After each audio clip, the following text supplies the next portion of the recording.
Hello guys, welcome to my YouTube channel. कैसे हो आप सब? आई होप कि आप लोग स्वस्थ हो, मस्त हो। चलिए आज का टॉपिक स्टार्ट करते हैं। नहीं, आज का टॉपिक नहीं, चैप्टर है, ठीक है। फर्स्ट चैप्टर हमारा ख़त्म हो चुका है, ये सेकेंड चैप्टर है, एसिड्स, बेस एंड सॉल्ट, ठीक है। तो चलिए स्टार्ट करते हैं। हमारे पीरियोडिक टेबल में जितने भी अब तक केमिकल एलिमेंट्स प्रेजेंट हैं, ठीक है, प्रेजेंट टाइम में जितने केमिकल एलिमेंट्स हमें उपलब्ध हैं, उन सभी केमिकल एलिमेंट्स के जो कंपाउंड हैं, बहुत कंपाउंड्स की संख्या बहुत ज़्यादा है, ठीक है। तो उन कंपाउंड्स के प्रॉपर्टीज़ के आधार पे उन्हें 3 भागों में डिवाइड किया गया है, 3 पार्ट्स में डिवाइड किया गया है, एसिड्स, बेसिस एंड साल्ट्स, ठीक है। ठीक है, तो एक एक पॉइंट्स को हम यहाँ पे बारी बारी से देखेंगे, ठीक है। एसिड्स के बारे में पहले देखेंगे, फिर उसके बाद बेस के बारे में पढ़ेंगे हम लोग, फिर उसके बाद साल्ट्स के बारे में, ठीक है। एसिड के बारे में थोड़ा सा ओवरव्यू है। एसिड्स में हम क्या क्या पढ़ने वाले हैं उसका फटाफट से ओवरव्यू देख लेते हैं। Indicators for testing acids and bases, जो हमारा फर्स्ट टॉपिक होगा एसिड्स में, वो indicators for testing acids and bases होगा, ठीक है। अब इसमें कितने पॉइंट्स आएंगे? Indicator used for testing acids and bases, जो इंडिकेटर्स होता है वो एसिड और बेस को टेस्ट करने के लिए यूज़ होता है। ये 3 प्रकार का होता है, 3 टाइप्स के होते हैं ये, लिटमस, मेथिल ऑरेंज, फिनोल्फ्थेलीन, ठीक है। और एक और इंडिकेटर्स है जिसको ऑल्फैक्टरी इंडिकेटर्स कहते हैं, ठीक है। यहाँ पे इसको मैंने ब्लैक पेन से लिखा है, इसका रीज़न हम आप लोगों को आगे चल के बताएंगे, क्योंकि ये जो इंडिकेटर है ये 3 टाइप्स ऑफ इंडिकेटर से बहुत ही डिफरेंट है, ठीक है। एसिड्स में जो हमारे टॉपिक होंगे, एसिड 2 प्रकार का होगा, strong acid and weak acid. Strong acid के बारे में पढ़ेंगे, वीक एसिड के बारे में, और एक होता है हमारा कंसनट्रेटेड एंड डाइल्यूट एसिड, ठीक है। इसकी प्रॉपर्टीज जानेंगे। एसिड जो तीसरा हमारा पॉइंट होगा टॉपिक, वो प्रॉपर्टी ऑफ एसिड होगा। एसिड की प्रॉपर्टी देखेंगे, 8 टाइप्स की प्रॉपर्टी होती है। नेक्स्ट जो टॉपिक होगा इसे हम लास्ट में करेंगे, ठीक है, इसे हम लास्ट में करेंगे। जो नेक्स्ट टॉपिक होगा उसके बाद uses of minerals acid in industry. Minerals acid का इंडस्ट्री में यूज़ किया है, जो बड़ी बड़ी इंडस्ट्रीज़ होती हैं उनमें मिनरल्स एसिड का यूज़ क्या होता है उसको देखेंगे, ठीक है। तो चलिए, आई होप कि आप लोग पूरा जो सब्जेक्ट है समझ गए होंगे, हमें क्या क्या पॉइंट्स पढ़ने हैं। अब इजी तरीके से आप लोगों को समझ में आ जाएगा, ठीक है। तो चलिए स्टार्ट करते हैं। थोड़ा थोड़ा इंट्रोडक्शन हम देखेंगे, एसिड क्या है, बेस क्या है एंड साल्ट्स क्या है, ठीक है। फिर उसके बाद स्टार्ट करेंगे इंडिकेटर से। Acids are those chemical substance, video में पूरा देखिएगा। Acids are those chemical substance have sour taste. Acid change the blue litmus to red, ठीक है। एसिड एक ऐसा केमिकल सबस्टांस है जिसका स्वाद जो होता है, टेस्ट खट्टा होता है। एसिड ब्लू लिटमस पेपर को रेड में चेंज कर देता है, ठीक है। एग्जाम्पल, मैंगो, कुछ ऐसे फ्रूट्स हैं जिसमें एसिड प्रेजेंट होता है, जैसे कि mango, raw, grapes, lemon, orange and tamarind ETC। And curd भी आता है जिसमें कि एसिड प्रेजेंट होता है। टैमरिंड मतलब इमली जो होता है, हम लोग खाने में जो इमली यूज़ करते हैं उसमें भी एसिड्स की मात्राएं पाई जाती हैं, ठीक है। सेकेंड देख लेते हैं, base are those chemical substances which have a bitter taste. Base are chemical opposites of acid, ठीक है। बेस ऐसा केमिकल सबस्टांस है जिसका टेस्ट जो होता है कड़वा होता है, ठीक है। और बेस का जो केमिकल्स होता है वो केमिकल कुछ उसमें फार्मूला में जो केमिकल चेंजेस होते हैं वो डिफरेंट होते हैं, डिफरेंट नहीं होते हैं, मतलब अपोजिट होते हैं, एसिड के जस्ट अपोजिट होते हैं, ठीक है। एसिड में एसिड H+ देगा तो बेस वो H- देगा, ठीक है। नेक्स्ट है टॉपिक हमारा salts. A salt is a compound formed from an acid by the replacement of the hydrogen in the acid. तो साल्ट जो है एसिड से बनता है, हाइड्रोजन के रिप्लेसमेंट से। हाइड्रोजन को जो है मेटल से रिप्लेसमेंट किया जाता है, तो जो कंपाउंड मिलेगा हमें वो साल्ट मिलता है, ठीक है। आई होप कि आप लोग ये समझे होंगे। फिर से देखते हैं। A salt is a compound formed from an acid by the replacement of the hydrogen in the acid by a substance, ठीक है। जो साल्ट है ऐसा कंपाउंड है जो एसिड से बनता है, ठीक है। एसिड में प्रेजेंट हाइड्रोजन जो एसिड में प्रेजेंट होते हैं उनको मेटल के द्वारा रिप्लेसमेंट करके, ठीक है, जो कंपाउंड हमें मिलता है उन्हें साल्ट्स कहते हैं, ठीक है। एसिड में प्रेजेंट हाइड्रोजन को रिप्लेसमेंट किया जाता है मेटल के द्वारा, ठीक है। रिप्लेसमेंट के बाद जो हमें कंपाउंड मिलता है उसे साल्ट कहते हैं, ठीक है। अब चलिए स्टार्ट करते हैं इस चैप्टर को। ये तो थोड़ा थोड़ा इंट्रोडक्शन हो गया एसिड बेस और साल्ट्स के बारे में। अब डिटेल में जानते हैं। इंडिकेटर्स क्या होते हैं? इंडिकेटर्स नॉर्मली ऐसे मतलब सबस्टांस होते हैं जिनका यूज़ किया जाता है एसिड और बेस को टेस्ट करने के लिए। कौन सा सबस्टांस एसिड है और कौन सा सबस्टांस बेस है, उसको टेस्ट करने के लिए इंडिकेटर का प्रयोग करते हैं हम लोग। An indicator is a dye that change color when it put into acid or a base. Indicator एक डाई होता है जिसको एसिड या बेस में रखने पर इसका कलर चेंज हो जाता है, ठीक है। The three types of most indicator जो होते हैं इम्पोर्टेंट, मतलब नॉर्मली 3 टाइप्स के इंडिकेटर्स दिए गए हैं केमिस्ट्री में, ठीक है। फर्स्ट है हमारा लिटमस। जैसा कि हम लोगों ने देखा लिटमस क्या है देखते हैं। Litmus can be used in the form of litmus solution और in the form of litmus paper. Litmus 2 form में यूज़ किया जाता है, लिटमस एसिड और लिटमस पेपर के फॉर्म में यूज़ किया जाता है। इट इज़ ऑफ 2 टाइप्स, ये 2 टाइप्स के होते हैं। First blue litmus and second red litmus, ठीक है। यहाँ पे नोट एक दिया गया है, लिटमस को लेकर के नोट लिखेंगे, ठीक है। इसको नोट कर लेते हैं, इसको ध्यान रखेंगे आप लोग, क्योंकि ये जो होता है ट्रू फॉल्स करके पूछ सकता है या फिर ऑप्शंस मल्टीपल चॉइस में दे सकता है इस क्वेश्चन को, ठीक है। तो आप लोग ध्यान रखेंगे इसको। Litmus is a natural indicator. Litmus एक प्रकार का नेचुरल इंडिकेटर है, ठीक है। Litmus is a purple colour die.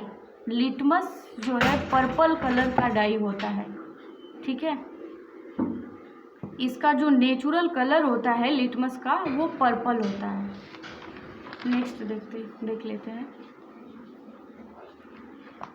अब यहाँ पे देखते हैं किस प्रकार से लिटमस जो है एसिड और बेस को रिप्रेजेंट करता है, पहचानने में हमारी मदद कैसे करता है। लिटमस पेपर यहाँ पे दिया गया है, ठीक है। ये एसिड होगा और ये बेस है, ठीक है। लिटमस पेपर जो फर्स्ट लिटमस पेपर है हमारा ब्लू लिटमस है, ठीक है। ब्लू लिटमस लेंगे, अगर उसे एसिड में हम डिप करते हैं, डालते हैं, तो उसका कलर ब्लू से रेड हो जाता है, ठीक है। अगर सॉल्यूशन में हम किसी सॉल्यूशन में हम डालें ब्लू लिटमस को, तो उसका कलर ब्लू से रेड में चेंज हो जाता है। तो ये रिप्रेजेंट करता है कि इसमें एसिड रिप्रेजेंट है, ठीक है, एसिड को दिखाता है। फिर रेड लिटमस जो है litmus paper second, red litmus paper जब हम किसी सॉल्यूशन में डालते हैं या फिर बेसिक सॉल्यूशन में जब हम डालते हैं, तो उस रेड लिटमस पेपर का जो कलर है ब्लू में चेंज हो जाता है, यानी कि रेड से ये ब्लू हो जाता है। आई होप कि आप लोग समझ रहे हो। जब लिटमस पेपर को एसिडिक मीडियम में रखा जाता है, एसिडिक सॉल्यूशन होता है उसमें डाला जाता है, तो इसका कलर ब्लू से रेड हो जाता है। और जब रेड लिटमस पेपर को बेसिक सॉल्यूशन में डाला जाता है तो इसका कलर रेड से ब्लू हो जाता है। ठीक है, कुछ नेचुरल इंडिकेटर्स हैं जो यहाँ पे दिए गए हैं। Turmeric and red cabbage. Turmeric और रेड कैबेज हमारे नेचुरल इंडिकेटर्स हैं, और साथ में हमारा लिटमस भी एक प्रकार का नेचुरल इंडिकेटर्स है। ठीक है, अब आगे जो इंडिकेटर्स हैं ये इंडिकेटर सिंथेटिक हैं। ठीक है, ये नेचुरल नहीं है, सिंथेटिक हैं। जैसे कि मेथिल ऑरेंज एंड फिनोल्फिथिलीन, ये दोनों इंडिकेटर सिंथेटिक इंडिकेटर्स हैं। These are synthetic indicators. The natural color of methyl orange is orange and the natural color of phenolphthalein is colorless. Methyl orange का जो नेचुरल कलर होता है वो ऑरेंज होता है, और फिनोल्फिथिलीन जो है वो कलरलेस होता है, इसका कोई कलर नहीं होता है। ठीक है, कलरलेस होता है। देख लेते हैं कैसे टेस्ट करेंगे, क्या रिप्रेजेंट करेगा ये दोनों सबस्टांस में, क्या ऐसे चेंजेस होंगे जिससे हमें पता चलेगा कि कोई भी सॉल्यूशन एसिड है या बेस है। ठीक है, देखिए मेथिल ऑरेंज यहाँ पे लिया गया एंड फिनोल्फिथिलीन। एसिड सॉल्यूशन में अगर मेथिल ऑरेंज को डालते हैं एसिडिक सॉल्यूशन में तो इसका कलर रेड कलर हो जाता है। ठीक है, रेड कलर हो जाता है। और वही एसिड सॉल्यूशन में जब फिनोल्फिथिलीन हम डालते हैं तो ये कलरलेस हो जाता है। ठीक है, मतलब अगर मेथिल ऑरेंज को एसिड में हम डालते हैं तो कैसा कलर हो जाता है एसिड का, रेड कलर हो जाता है। ठीक है, या ऐसे समझें कि अगर कोई एसिड है, मतलब दो टाइप के सॉल्यूशन दिए गए हैं। ठीक है, उसमें से एक होगा एसिड और दूसरा होगा बेस। आपको पता नहीं है कौन सा एसिड है कौन सा बेस है। आपके पास दो इंडिकेटर्स हो गए, मेथिल ऑरेंज एंड फिनोल्फिथिलीन। तो आप क्या करोगे, बारी बारी से दोनों सॉल्यूशन में मेथिल ऑरेंज को डालोगे। ठीक है, अगर उसमें से जिस सॉल्यूशन का कलर रेड हो जाता है उसको आप समझेंगे कि ये एसिड है। ठीक, और जिस सॉल्यूशन का कलर येलो कलर हो जाता है, मतलब जिस सॉल्यूशन का कलर जो होता है येलो हो जाता है, उसको आप समझ जाएंगे कि ये बेस है। ठीक है, अब फिनोल्फिथिलीन ले लेते हैं। दो हमारे पास सॉल्यूशन है, एसिड और बेस। हमें पता नहीं है कौन सा सॉल्यूशन एसिड है कौन सा बेस है। ठीक है, फिनोल्फिथिलीन को हम बारी बारी से दोनों सॉल्यूशन में डालते हैं। अगर एक सॉल्यूशन का कलर कलरलेस हो जाता है, ठीक है, तो वो हमारा एसिड सॉल्यूशन होगा, और दूसरा जो हमारा सॉल्यूशन है अगर उसका कलर पिंक हो जाता है तो उसे आप समझेंगे कि ये बेस है। ठीक है, तो इस तरीके से एसिडिक माध्यम में जो होता है, मेथिल ऑरेंज अगर डालते हैं एसिडिक माध्यम में तो रेड कलर हो जाता है, और बेसिक माध्यम में जब मेथिल ऑरेंज मिलाते हैं तो येलो कलर देता है। ठीक, और जब एसिड में फिनोल्फिथिलीन डालते हैं तो कलरलेस हो जाता है, तो ये रिप्रेजेंट कर दिया एसिड। और जब फिनोल्फिथिलीन को बेसिक माध्यम में डालते हैं, यानी कि बेस को पहचानने के लिए डालते हैं उस सॉल्यूशन में, तो उसका कलर पिंक हो जाता है। तो इस तरह से हम इंश्योर कर लेते हैं कि कौन सा सबस्टांस या कौन सा सॉल्यूशन हमारा एसिड है और कौन सा बेस है। ठीक है, आई होप आप लोगों को समझ में आया होगा। अब जो नेक्स्ट टाइप का इंडिकेटर है उसको बोलते हैं ऑल्फैक्टरी इंडिकेटर्स। देखते हैं इसके बारे में। The term olfactory means related to the sense of smell. ये टर्म ऑल्फैक्टरी टर्म्स जो है इसका मतलब होता है ये स्मेल से संबंधित होता है। ठीक है, यानी कि किसी भी सॉल्यूशन को स्मेल करके हम पहचान सकते हैं, ये इंडिकेटर्स जो होता है उसमें डालेंगे, और अगर उस सॉल्यूशन स्मेल चेंज हो जाता है तो इस तरीके से हम पता कर सकते हैं कि कौन सा सॉल्यूशन एसिड है और कौन सा बेस है। ठीक है। The substances whose smell changes in acidic or basic solutions are called olfactory indicators. When an acid or base added to it, जब एसिड या बेस ऑल्फैक्टरी इंडिकेटर्स में मिलाए जाते हैं, जब एसिडिक या बेसिक सॉल्यूशन में ऑल्फैक्टरी इंडिकेटर्स मिलाया जाता है तब इनका जो स्मेल होता है वो चेंज हो जाता है। ठीक है। इस तरीके से हम पता कर सकते हैं कि कौन सा सॉल्यूशन एसिड है और कौन सा बेस है।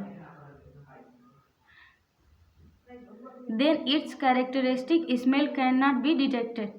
ठीक है। तो उसमें क्या होता है कि जब एसिड या बेस में ऑल्फैक्टरी इंडिकेटर्स को मिलाते हैं तो उनका स्मेल डिटेक्ट हो जाता है या फिर डिटेक्ट नहीं होता है। ठीक है। तो इस तरीके से हम पता कर लेते हैं। एग्जाम्पल देखते हैं। Onion and vanilla extract are olfactory indicators. जो ऑनियन एंड वेनिला है ये ऑल्फैक्टरी इंडिकेटर्स हैं। ठीक है। ध्यान रखेंगे गाइस आप लोग, onion and vanilla extract olfactory indicators है। ठीक है। देखिए अब देखते हैं यहाँ पे ये काम कैसे करता है। ऑल्फैक्टरी इंडिकेटर्स हो गए यहाँ पे onion smell and vanilla extract. Acid solution में क्या होता है एंड बेस सॉल्यूशन में क्या होता है। ठीक है। जब ऑल्फैक्टरी इंडिकेटर्स ऑनियन स्मेल में देखते हैं क्या होता है। जब एसिडिक सॉल्यूशन होता है तो ऑनियन का जो स्मेल है, जब ऑनियन जब डाला जाता है, यानी कि ऑनियन का जूस ले लेते हैं जिसमें स्मेल तो रहेगा ही, ऑब्वियसली रहेगा ऑनियन का। फिर उसको एसिडिक सॉल्यूशन जब डालते हैं उसमें, या फिर कोई भी सॉल्यूशन एसिडिक हो या बेसिक हो, ठीक है, दोनों में से कोई भी सॉल्यूशन डालते हैं, अगर उनका smell does not destroy the smell of onion and vanilla, जब दोनों सॉल्यूशन में ऑनियन स्मेल या वेनिला एक्सट्रैक्ट डालते हैं तो एसिडिक माध्यम में क्या होता है। एसिडिक माध्यम में हमें क्या दिखने को मिलेगा। Does not destroy the smell of onion and vanilla, onion and vanilla के स्मेल को ये डिस्ट्रॉय नहीं करता है। ठीक है। जो सॉल्यूशन ऑनियन और वेनिला के स्मेल को डिस्ट्रॉय नहीं करेगा उसे एसिड, मतलब वो सॉल्यूशन एसिड होगा। ठीक है। और जिस सॉल्यूशन में हम onion smell and vanilla extract जो चीज़ें हैं इनको ऐड करेंगे तो ये क्या करेगा, destroy the smell of onion and vanilla, onion और वेनिला के जो स्मेल है उनको डिस्ट्रॉय कर देगा। एक बार फिर से समझते हैं। दो सॉल्यूशन है, सपोज दैट दो सॉल्यूशन है, एक सॉल्यूशन जो है एसिडिक है और दूसरा सॉल्यूशन बेसिक है। हमें पता नहीं है कि कौन सा सॉल्यूशन एसिडिक है और कौन सा सॉल्यूशन बेसिक है, हमें पता करना है। ठीक है। अगर दो सॉल्यूशन आपको दे दिया गया और बोल दिया गया इसमें से पता करो कौन सा एसिड है और कौन सा बेस है, तो आप लोग क्या करोगे, आप लोगों के पास ऑल्फैक्टरी इंडिकेटर्स होंगे। जैसे कि अगर अनियन का जूस दिया गया है, ठीक है, तो उन दोनों सॉल्यूशन में बारी बारी से अनियन का जूस डालोगे, क्योंकि अनियन में जो होता है स्मेल होता है। ठीक है। तो स्मेल से के हेल्प से हमें पता करना है कि कौन सा एसिड है कौन सा बेस है। ठीक। तो जिस सॉल्यूशन में ऑनियन का स्मेल नहीं आता है, ठीक है, जिस सॉल्यूशन में ऑनियन का स्मेल नहीं आता है वो क्या होगा, बेस होगा। और जिस सॉल्यूशन में ऑनियन का स्मेल आता है वो बेस होगा, और जिस सॉल्यूशन में ऑनियन का स्मेल नहीं आता है वो क्या होगा, और जिस सॉल्यूशन में ऑनियन का जो स्मेल है वो आ रहा है, तो यानी कि ऑनियन की स्मेलिंग है उसमें, तो वो जो सॉल्यूशन होगा एसिड होगा। ठीक है। अब अगर वेनिला एक्सट्रैक्ट लेते हैं तो सपोज दैट दो सॉल्यूशन दिए गए आपको, दोनों में से पता करना है कौन सा सॉल्यूशन एसिड है कौन सा बेस है।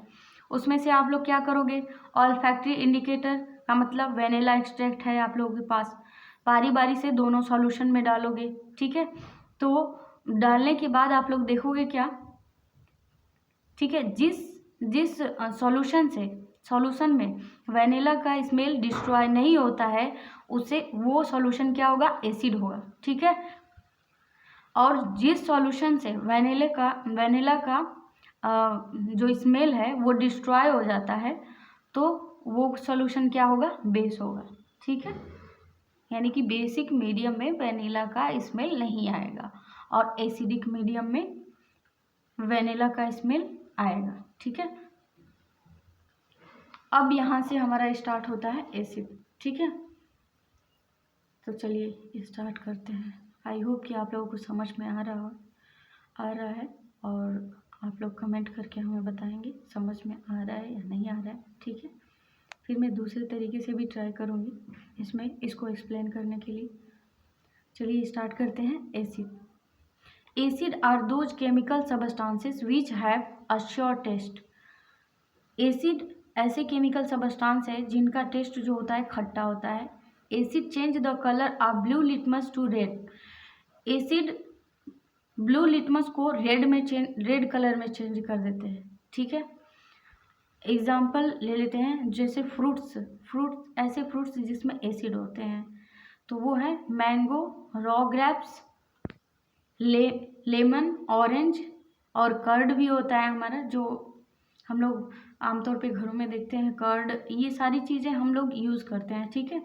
तो अगर आप लोग एसिड नहीं पढ़ोगे तो कैसे पता चलेगा कि इस फ्रूट में एसिड है, ठीक है। कितना अच्छा है ना, हम लोग डेली लाइफ में जो चीज़ें यूज़ करते हैं उनके बारे में ज़्यादा से ज़्यादा जानना, उनके बारे में ज़्यादा इन्फॉर्मेशन लेना, ये इससे अच्छा और क्या हो सकता है, ठीक है। तो कर्ड भी होता है जिसमें कि एसिड पाया जाता है, ठीक है। The acid present in plant and animal are called organic acid. जो एसिड प्लांट और एनिमल में प्रेजेंट होते हैं उन्हें ऑर्गेनिक एसिड के नाम से जाना जाता है, उन्हें ऑर्गेनिक एसिड कहा जाता है। एसिटिक एसिड, जैसे ऑर्गेनिक एसिड में कौन कौन से एसिड आ जाएंगे जो एनिमल या प्लांट में प्रेजेंट होते हैं, तो यहाँ पे दिया गया है कुछ acid, acetic acid, citric acid, lactic acid, tartaric acid, oxalic acid and formic acid.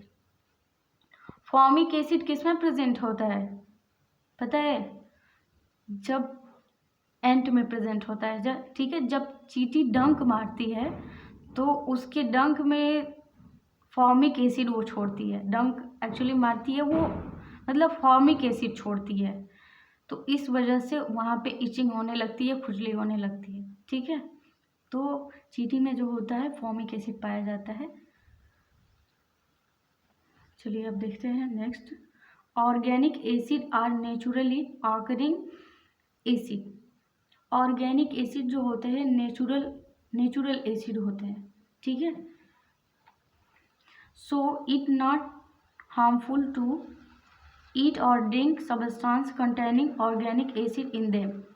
तो इस वजह से जो है ऑर्गेनिक एसिड जो है नेचुरल एसिड होते हैं, तो इसलिए ये हार्मफुल नहीं होते हैं, मतलब खाने या पीने के जो पदार्थ हैं, सबस्टांस है जिनमें ऑर्गेनिक एसिड है प्रेजेंट है, वो हार्मफुल नहीं होते हैं खाने के लिए, ठीक है। खाने में यूज़ कर सकते हैं इनका, ये हार्मफुल नहीं होते हैं, ठीक है। The acids prepared from the minerals of the earth are called mineral acid। कुछ एसिड ऐसे भी होते हैं जिनको कैसे तैयार किया जाता है, अर्थ में जो मिनरल्स प्रेजेंट रहते हैं, ठीक है। मिनरल्स जो प्रेजेंट है अर्थ में उनसे बनाया जाता है, ठीक है, एसिड को। तो ऐसे एसिड को मिनरल एसिड कहते हैं, क्या कहेंगे, उनको मिनरल एसिड कहते हैं। These are called mineral acid, ठीक है। These are called manual acid, इसको मैन मेड एसिड बोलते हैं, sorry guys. These are called man made acid, यानी कि इनको मानव के द्वारा निर्मित एसिड बोला जाता है, ठीक है। इसमें से कुछ एसिड हैं दिए गए हैं यहाँ पे, hydrochloric acid, sulphuric acid, nitric acid, ठीक है। ये मैनमेड एसिड हैं। ये एसिड्स बहुत ही डेंजरस होते हैं गाइस, इस बात को ध्यान रखेंगे आप लोग। Hydrochloric acid, sulphuric acid, nitric acid बहुत ही डेंजरस होते हैं, ठीक। इनके बारे में बिना जाने इनका डायरेक्ट यूज़ करना बहुत ही हार्मफुल हो सकता है। सो इसको यूज़ करने से पहले इसके बारे में पूरी डिटेल से जानकारी, इंट्रोडक्शन ले लेना चाहिए, ठीक है।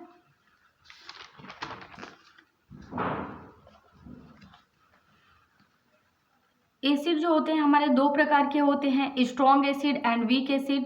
तो स्ट्रॉन्ग एसिड के बारे में देखते हैं। ये जो फर्स्ट टाइप है हमारा स्ट्रॉन्ग एसिड है, एंड सेकेंड टाइप जो है हमारा वीक एसिड है, ठीक है। स्ट्रॉन्ग एसिड देखते हैं। N acid which is completely ionized in water and thus produces a large amount of hydrogen ions is called a strong acid। ऐसे एसिड जो वाटर में कम्प्लीटली पूरी तरीके से आयनाइज हो जाते हैं, ठीक है, मतलब अपने आयनों में टूट जाते हैं, जो कैटायन एनायन में टूट जाते हैं और ज़्यादा मात्रा में लार्ज अमाउंट में हाइड्रोजन आयन को क्या करते हैं, रिलीज करते हैं, ठीक है। जब कोई भी एसिड वाटर में कम्प्लीटली आयनाइज्ड हो जाता है तो उसमें हाइड्रोजन आयन को ज़्यादा से ज़्यादा प्रोड्यूस करता है, तो ऐसे एसिड को स्ट्रॉन्ग एसिड कहते हैं। जैसे कि HCl, H2SO4, SNO3, hydrochloric acid, sulphuric acid, nitric acid, ठीक है। ये स्ट्रॉन्ग एसिड बहुत ही डेंजरस होते हैं, ठीक है। HCl को जब वाटर में मिलाया जाएगा तो ये पूरी तरीके से आयनों में टूट जाएगा, ठीक है, कम्प्लीटली ये आयनाइज्ड हो जाएगा, H प्लस Cl माइनस, जो कि एक्वस फॉर्म में होगा, ठीक है। सेकेंड टाइप देख लेते हैं, weak acids. N acid which is partially ionized in water and thus produces a small amount of hydrogen ion is called a weak acid। यानी कि ऐसा एसिड जो वाटर में मतलब पार्शियली थोड़ा बहुत आयनाइज्ड होता है, पार्शियली बहुत कम मात्रा में आयनाइज्ड होता है और स्मॉल अमाउंट में जो है हाइड्रोजन आयन को प्रोड्यूस करता है, तो ऐसे एसिड्स को हम वीक एसिड्स बोलते हैं। यहाँ पे कुछ वीक एसिड्स दिए गए हैं, H2CO3, H2SO3, CH3, COOH, ठीक है। नेक्स्ट जो टॉपिक है, कंसनट्रेटेड एंड डाइल्यूट एसिड। मतलब ये भी एक एसिड का प्रकार ही है। स्ट्रॉन्ग एसिड होता है, वीक एसिड होता है, और जो थर्ड नंबर पे हमारा आता है concentrated and dilute acid. Concentrated acid किसे कहते हैं, डाइल्यूट एसिड किसे कहते हैं। ये कोई डिफरेंट टाइप का एसिड नहीं होता है, बल्कि मतलब वही एसिड होता है। चलिए इसके बारे में और पढ़ते हैं तो और हमें नॉलेज होगा, आप लोगों को बहुत इजी वे में समझ जाएंगे। ये बहुत बड़ा कोई बहुत ज़्यादा डिफिकल्ट नहीं है। A concentrated acid is one which contain the minimum possible amount of water in it. Concentrated acid क्या बहुत ही कम मात्रा में वाटर मिले होते हैं, ठीक है। इसमें कंसनट्रेटेड एसिड में बहुत ही कम मात्रा में वाटर होते हैं, ठीक है, बहुत ही कम वाटर की मात्रा होती है। मतलब कि इसमें पॉसिबिलिटी जो होती है वाटर की पॉसिबिलिटी बहुत ही कम होती है, बहुत मिनिमम होती है, ठीक है। The concentration of an acid is decreased by adding The concentration of an acid is decreased by adding more water to it and it is known as dilute acid. जब acid को जो concentrated acid है उसमें water मिलाया जाता है तो उस एसिड की जो कंसंट्रेशन है वो डिक्रीज हो जाती है, यानी कि कम हो जाती है। यूँ कहें तो एसिड का कंसंट्रेशन कम करने के लिए उसमें वाटर मिलाया जाता है, ठीक है। It is known as dilute acid, और इस एसिड को जिसमें वाटर की मात्रा ज़्यादा होगी उसे कहेंगे हम dilute acid. Dilute acid contain much more water in it. Dilute acid में बहुत ज़्यादा वाटर होता है, ठीक है। यहाँ पे दिया गया है कि concentration of an acid is decreased by adding more water to it, यानी कि एसिड का कंसंट्रेशन कम करने के लिए ज़्यादा से ज़्यादा वाटर मिलाया जाता है। यहाँ पे एसिड, एक बात ध्यान रखेंगे आप लोग, एसिड में वाटर नहीं मिलाया जाता है, यानी कि सपोज दैट कि ये जो पार्ट, मतलब एसिड में वाटर नहीं मिलाया जाता है, वाटर में एसिड मिलाया जाता है, ठीक है। और वो भी किस तरीके से वाटर में एसिड मिलाया जाता है, अगर सपोज दैट कि एक टेस्ट ट्यूब हमने ले लिया, उसमें वाटर है और एसिड, वाटर ले लिए हैं पहले टेस्ट ट्यूब में, और क्या करेंगे, एसिड अगर हमें मिलाना है तो ड्रॉप बाय ड्रॉप मिलाते जाएंगे, ठीक है, और थोड़ा थोड़ा इसको शेक भी करेंगे, ठीक है। जिस टेस्ट ट्यूब में वाटर है उसको नीचे रखेंगे और जिस टेस्ट ट्यूब में हम एसिड लिए हैं उसको धीरे धीरे वाटर में डालना है, धीरे धीरे डालना है और उसको शेक करते रहना है, ठीक है। अगर हम ये काम उल्टा कर दिए, अगर एसिड में वाटर मिला दिए तो ये इंसिडेंट हो सकता है, ठीक है।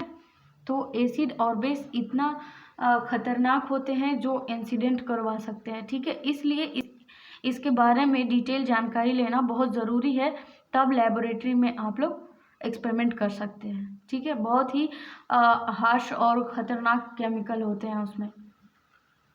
तो चलिए नेक्स्ट देखते हैं, प्रॉपर्टीज़ ऑफ एसिड। एसिड की प्रॉपर्टी के बारे में जानते हैं यहाँ पे।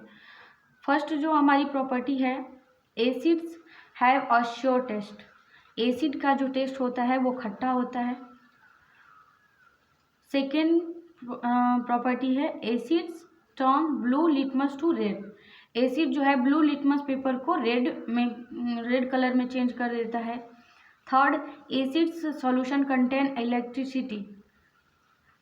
एसिड सॉल्यूशन इलेक्ट्रिसिटी कंटेन करता है, यानी कि एसिड सॉल्यूशन में इलेक्ट्रिसिटी होती है।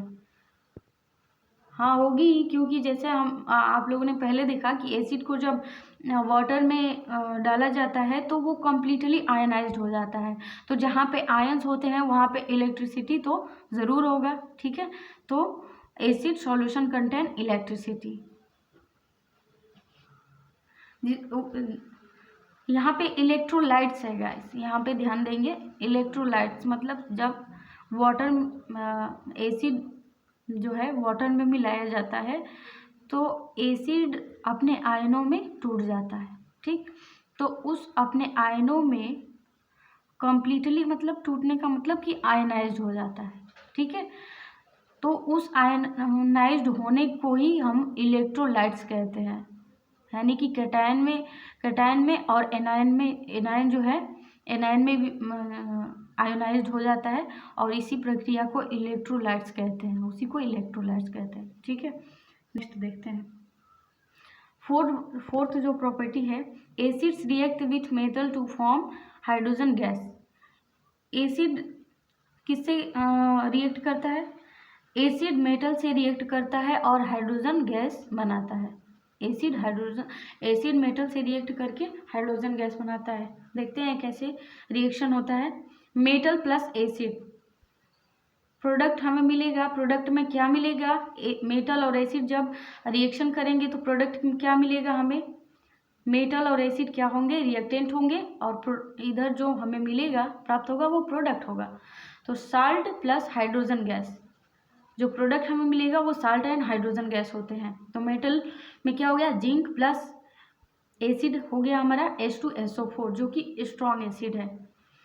प्रोडक्ट हमें मिल गया ZnSO4 प्लस H2 हाइड्रोजन, ठीक है। तो ZnSO4 जो है हमारा साल्ट है, ठीक है। नेक्स्ट जो प्रॉपर्टी है वो ये है, acid react with metal carbonates. Acid metal carbonate से रिएक्शन करता है।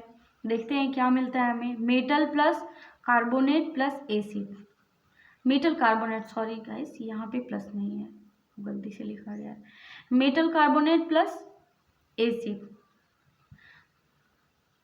प्रोडक्ट हमें क्या मिलेगा, salt plus carbon dioxide plus water, यानी कि मेटल कार्बोनेट प्लस एसिड का जब रिएक्शन होगा तो साल्ट, कार्बन डाइऑक्साइड और वाटर मिलेगा, ठीक है। इसको केमिकल फॉर्मूला से देखते हैं, Na2CO3 प्लस HCl जो कि स्ट्रॉन्ग एसिड है। प्रोडक्ट हमें मिला NaCl जो साल्ट है, plus CO2 carbon dioxide plus H2O, ठीक है। नेक्स्ट जो इसी में जो नेक्स्ट है यही प्रॉपर्टी है, ठीक है, इसी यही प्रॉपर्टी है, ये फर्स्ट हो जाएगा और ये second. Metal hydrocarbonate plus acid, product मिला, ये हाइड्रोकार्बोनेट मतलब ऐसे कंपाउंड होंगे जिसमें मेटल और हाइड्रोजन और कार्बन ये तीनों चीज़ें प्रेजेंट होंगी। तो मेटल हाइड्रोकार्बोनेट प्लस एसिड, जब मेटल हाइड्रोकार्बोनेट एसिड से जब रिएक्शन करता है तो हमें प्रोडक्ट मिलता है salt plus carbon dioxide plus water, ठीक है। NaHCO3 ये हमारा एक प्रकार का मेटल हाइड्रोकार्बोनेट कंपाउंड है, प्लस HCl हमारा स्ट्रॉन्ग एसिड है, ठीक है। तो प्रोडक्ट हमें क्या मिला, NaCl salt plus CO2 carbon dioxide plus H2 water, ठीक है। 6 प्रॉपर्टी देखते हैं, acids react with bases to form salt and water. Acid base से रिएक्ट करता है और क्या बनाता है, साल्ट और वाटर बनाता है। एसिड प्लस बेस, प्रोडक्ट मिलेगा हमें salt plus water, NaOH plus HCl, ठीक है। ये रिवर्सिबल हो गया है, उल्टा लिखा गया है। NaOH ये हमारा बेस हो गया, प्लस HCl हमारा एसिड हो गया। ये HCl स्ट्रॉन्ग एसिड है, स्ट्रॉन्ग एसिड है, ठीक है। तो रिएक्शन होगा तो क्या मिलेगा प्रोडक्ट, NaCl प्लस H2O, ठीक है। 7 प्रॉपर्टी देखते हैं, acids react with metal oxides to form salt and water. Acid metal oxide से रिएक्शन करता है और क्या बनाता है, साल्ट और वाटर बनाता है, ठीक है। Metal oxide plus acid, product मिलेगा salt plus water, CuO solid form में रहेगा, प्लस HCl जो कि स्ट्रॉन्ग एसिड है, एक्वस फॉर्म में रहेगा। CuCl2 प्रोडक्ट हमें मिलेगा, CuCl2 जिसका कलर ब्लू और ब्लू ग्रीन रहेगा, ठीक है, इसमें हल्का हल्का ब्लू ग्रीन टाइप का रहेगा, प्लस H2O वाटर, ठीक है। 8 जो प्रॉपर्टी है वो हमारी ये है, acids have corrosive nature. Acids का जो नेचर होता है वो कोरोसिव नेचर होता है। तो देखते हैं इसमें क्या है, the mineral acids cause sure Burns on the skin and attack and eat up material like clothes, would, metal structures and skin, ठीक है।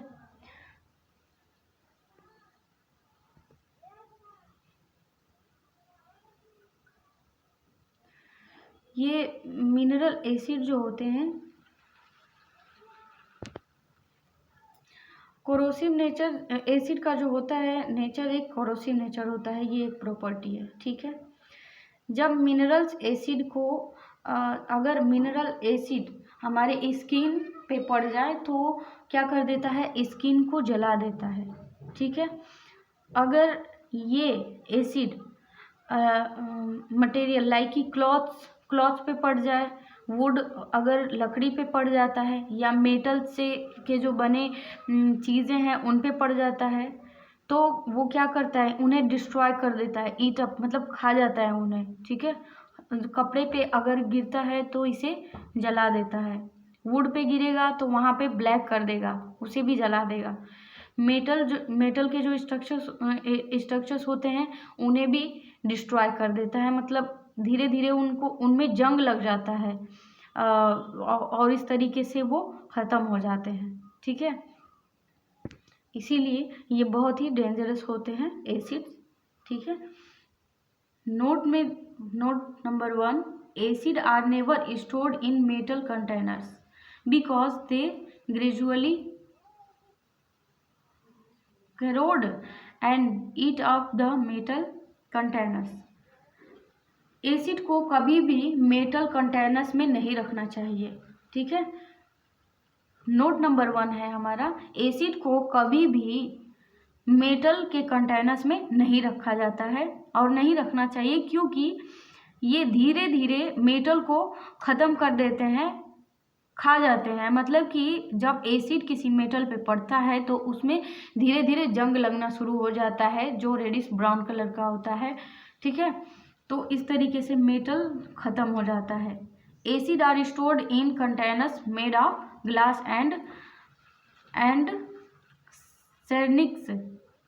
सेरेनिक्स because they are not attacked by acid. तो अगर मेटल कंटेनर में नहीं रखा जाता है भाई, तो किस में रखा जाता है एसिड को, तो इसे जो ग्लास के बने कंटेनर्स होते हैं, और एक यहाँ पे सबस्टांस है सेरेमिक्स, ठीक है। तो इसके बने हुए जो कंटेनर्स होते हैं उनमें इन्हें रखा जाता है स्टोर करके, ठीक है। आई होप कि आप लोग समझे होंगे, ओके। नेक्स्ट नोट देखते हैं, note number 2, concentrated acid should always be adding conc acid. Conc मतलब कंसनट्रेटेड है, यहाँ पे शॉर्ट फॉर्म में CONC लिखते हैं। Concentrated acid should always be adding concentrated acid to water gradually with stirring, not by adding water to concentrated acid. मतलब कि concentrated acid को हमेशा वाटर में धीरे धीरे मिलाना चाहिए, ठीक है। मतलब बहुत ही आहिस्ता आहिस्ता मिलाना चाहिए, और जो वाटर में जब हम एसिड मिला रहे होते हैं तो उसे आहिस्ता आहिस्ता मिलाते हुए वाटर को जिसमें एसिड हम मिला रहे हैं उसे धीरे धीरे हिलाते रहना चाहिए, ठीक है। ये बहुत ही इम्पोर्टेंट चीज़ है जानने के लिए, ठीक है। डायरेक्ट हम जो एसिड में वाटर नहीं डाल सकते हैं, यानी कि डायरेक्ट हम एसिड में वाटर नहीं डाल सकते हैं, ये इंसिडेंट हो सकता है, एक्सीडेंट करवा सकता है गाइस। उसमें क्या होता है कि जब हम एसिड में डायरेक्ट वाटर डालते हैं तो वो वाटर जो होता है भाप बन करके तुरंत मुंह पर आकर के मतलब एक्सीडेंट करवा सकता है, मुंह को जला सकता है, तुरंत भाप बन करके उड़ता है और इफरवेसेंस की तरह इफरवेसेंस उसमें से निकलने लगता है, और इस तरीके से जो वहाँ पे कोई भी व्यक्ति प्रेजेंट हो उसका फेस जलने का खतरा रहता है। इसलिए एसिड में वाटर नहीं मिलाया जाता है, वाटर में एसिड मिलाया जाता है। वो भी कैसे मिलाया जाता है, आहिस्ता आहिस्ता और हिलाते हुए। स्ट्रिंग यानी कि टेस्ट ट्यूब, 2 टेस्ट ट्यूब अगर हम लिए हैं, एक टेस्ट ट्यूब में हमारा वाटर है और दूसरा जो कंटेनर्स है हमारा वो एसिड है, ठीक है।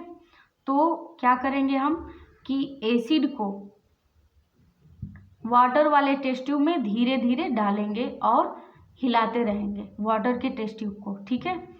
तो इस तरह ये राइट वे है एसिड को क्या करने का, एसिड को डाइल्यूट करने का, ठीक है, एसिड में वाटर मिलाने का, ठीक है। आई होप कि आप लोग समझे होंगे, ठीक है। नेक्स्ट चलते हैं। नेक्स्ट हमने एक चीज़ कहा था, बताया था कि जो यूज़ है फैक्ट्री में जो यूज़ किया जाता है, जो नेक्स्ट हमारा टॉपिक है वो देखेंगे uses of mineral acids in industry. Industry में मिनरल्स एसिड का क्या यूज़ होता है उसको देखते हैं, किस प्रकार से यूज़ किया जाता है। फर्स्ट है हमारा सल्फ्यूरिक एसिड। सल्फ्यूरिक एसिड का यूज़ किया जाता है फर्टिलाइजर्स को बनाने में, ठीक है। Sulphuric acid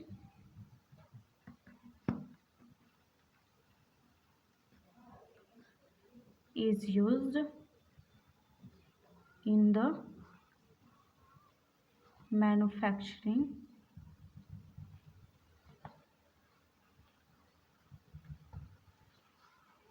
of fertilizers। fertilizers मतलब like ammonium sulphate, paints, dyes, chemicals, plastics,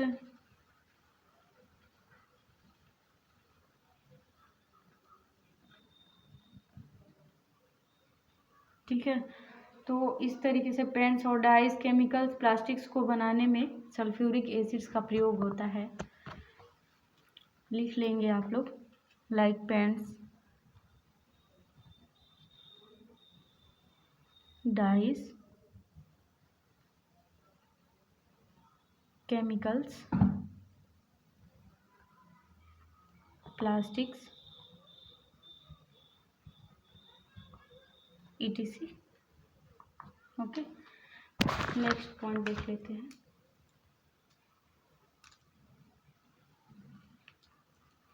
nitric acid का यूज़ कहाँ किया जाता है? ये जितने सारे एसिड हैं ये सब स्ट्रॉन्ग एसिड हैं, ठीक है।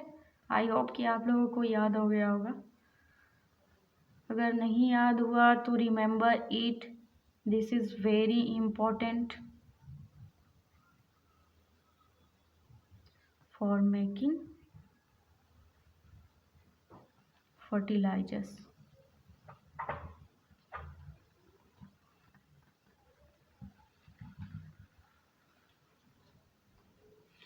नाइट्रिक एसिड का यूज़ किया जाता है फर्टिलाइजर्स बनाने में, जैसे कि जो खेतों में फर्टिलाइजर्स पड़ते हैं, जो खाद वगैरह पड़ती हैं उनको बनाने में किया जाता है, जैसे, और इनको डाइस और प्लास्टिक बनाने में भी यूज़ किया जाता है।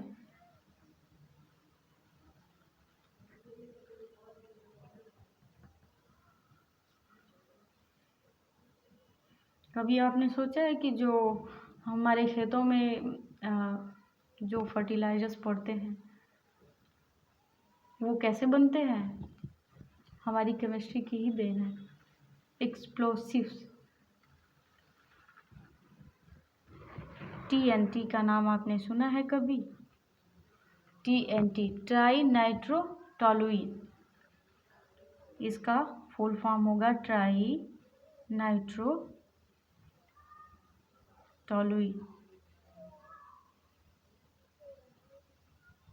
ये एक प्रकार का फर्टिलाइज़र है जो यूज़ किया जाता है खेतों में। अमोनियम नाइट्रेट,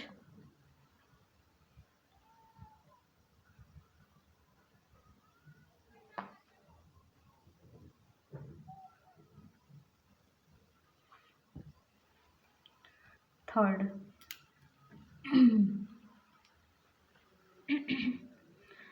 जो हमारा एसिड है वो हाइड्रोक्लोरिक एसिड है। ये भी बहुत स्ट्रॉन्ग एसिड है, आप लोग याद रखेंगे इसे। Is used for removing removing oxide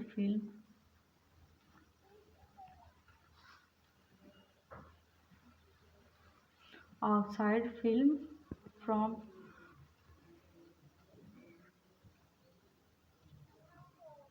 steel objects.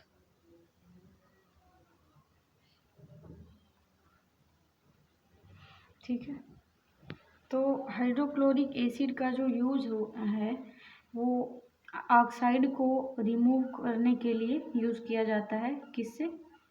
Oxide film, जो ऑक्साइड जो चढ़ जाती हैं स्टील या किसी ऑब्जेक्ट के ऊपर, जो ऑक्साइड फिल्म होती है जो जमा होती है, उसको हटाने के लिए हाइड्रोक्लोरिक एसिड का यूज़ किया जाता है। ठीक है, आई होप कि आप लोग समझे होंगे। ठीक है, और इसका एक चीज़ और में यूज़ किया जाता है, इसे आप लोग याद रखेंगे, ये एग्ज़ाम में पूछता है। ठीक है, it is also use in dye stuffs. Textile में भी, टेक्सटाइल इंडस्ट्रीज जो होती हैं उनमें भी इनका यूज़ किया जाता है। फूड में भी यूज़ किया जाता है। लेदर इंडस्ट्रीज, जो चमड़े की इंडस्ट्रीज होती हैं, लेदर इंडस्ट्री में भी हाइड्रोक्लोरिक एसिड का यूज़ होता है। ठीक है,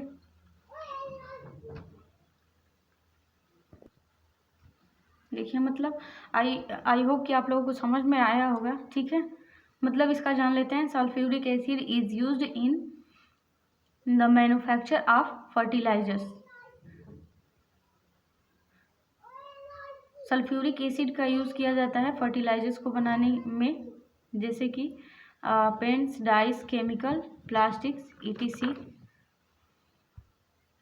nitric acid is used for making fertilisers, dyes, plastics and TNT, trinitrotoluene, ammonium nitrate. ठीक है, थर्ड जो है hydrochloric acid is used for removing oxide film from steel objects. ठीक है, it is also used in die stuff, textile, food, leather industry. ठीक है, I hope आप लोग इसे समझे होंगे। अगर एक टॉपिक हमारा और है, अगर इसे आप लोग जानना चाहते हैं तो आप लोग कमेंट करिए, इसके बारे में भी मैं वीडियो बना दूंगी। एक टॉपिक है, क्या सारे के सारे एसिड्स हमारे, क्या सभी एसिड्स में हाइड्रोजन प्रेजेंट होता है?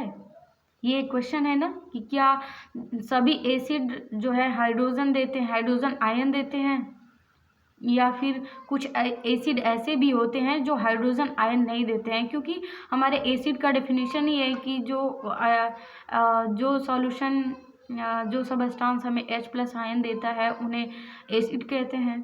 ठीक है, तो इसके बारे में अगर आप लोग जानना चाहते हैं तो कमेंट करिए, मैं नेक्स्ट वीडियो इसके ऊपर भी बनाऊंगी। ठीक है, आप लोगों को ये कैसा लगा एक्सप्लेनेशन? अगर अच्छा लगा हो तो लाइक करिए और शेयर करिए, कमेंट करिए। तब तक के लिए थैंक यू। नेक्स्ट वीडियो आने तक बाय बाय।